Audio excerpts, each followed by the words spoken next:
Hey guys, welcome back to the Pickup Truck Chronicles. I should have named it like Deep Thoughts with Jack Handy. I know if y'all remember Saturday Night Live. That was a pretty cool deal there, but we're going to call it the Pickup Truck Chronicles with the Garmin Guru. That's right. This week, you know what I was thinking is, I keep thinking that, like anything that all I hear, and especially after this last tournament, here goes the thing again with Livescope. I believe it was Corey Johnson, which one of the brothers won it, using perspective mode to find those beds a little bit more efficiently out in the water. See, one of the things we all know is you really need that bright sunny days, the calm water. That way you can focus on the beds. And what he was doing was using perspective mode to find those beds out a little bit further. That way the wind wasn't affecting it, and he was sneaking up on it, using it to pinpoint which ones had beds, and even at times fishing and watching to see if the fish were coming to beds. I don't know how I feel about bed fishing. I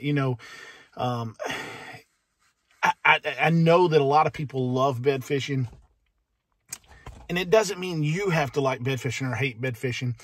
I think bed fishing to me does a lot of harm, but that's also where a lot of big fish go. And as long as in my opinion, if you catch them and put them back, I don't think there's a problem. I do think if you catch a big one on the bed and towed it 30 miles to a weigh-in, I think that's where problems can start. I don't have any scientific evidence on this. I don't have any scientific research. I got to put that hat back on. That head looking rough. I don't have anything to back that up. I just would say that if it's a lot of stress to put them in a live well, to tow them 30 miles, boom, boom, beating and banging, because they're not just floating in that water. They're not. That water, I don't care if there's baffles that are made. Yes, there's some design, but I would imagine, especially if it's rough, would you take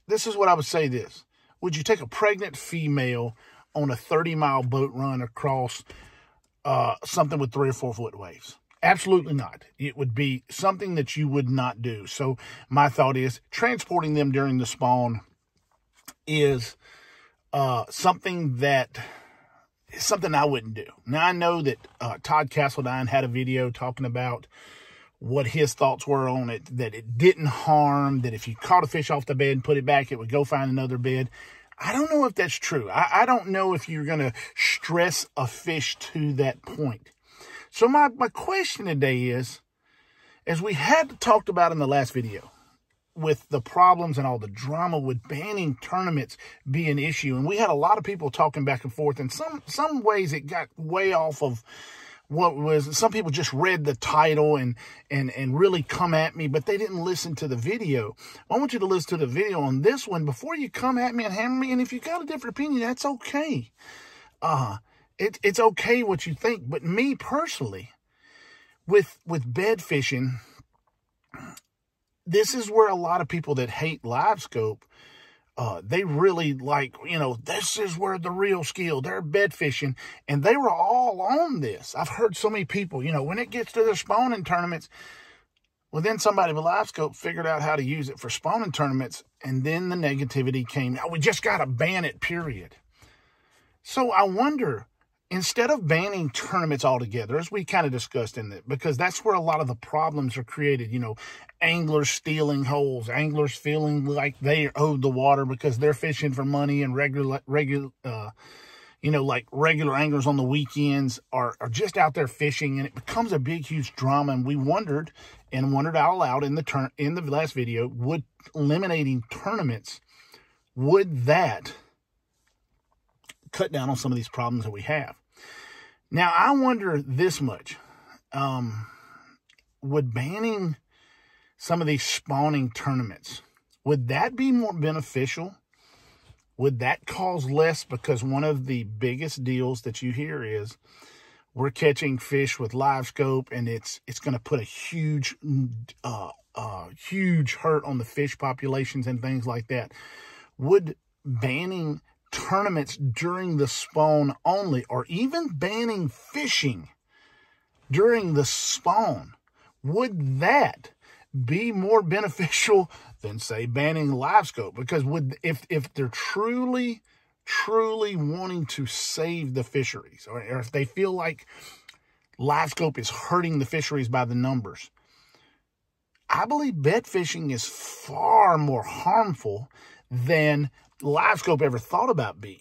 Bed fishing, harvesting fish while they have eggs in them, harvesting crappie, bass, all of these things are far more harmful than Livescope ever would be. So would banning fishing or tournaments or even fishing during the spawn, would that be an answer that the people that really hate Livescope, would that be something that they would want to do? Like literally stay off the water, period. Would that be something they want to do? Or would it be something that we could fish during the spawn, we can't keep during the spawn?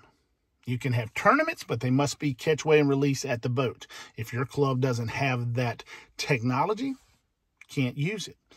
Any fish found in the live wells or anything like that could be a punishable offense. Could that be something that would offset the drastic hurt that Livescope is causing to the fisheries?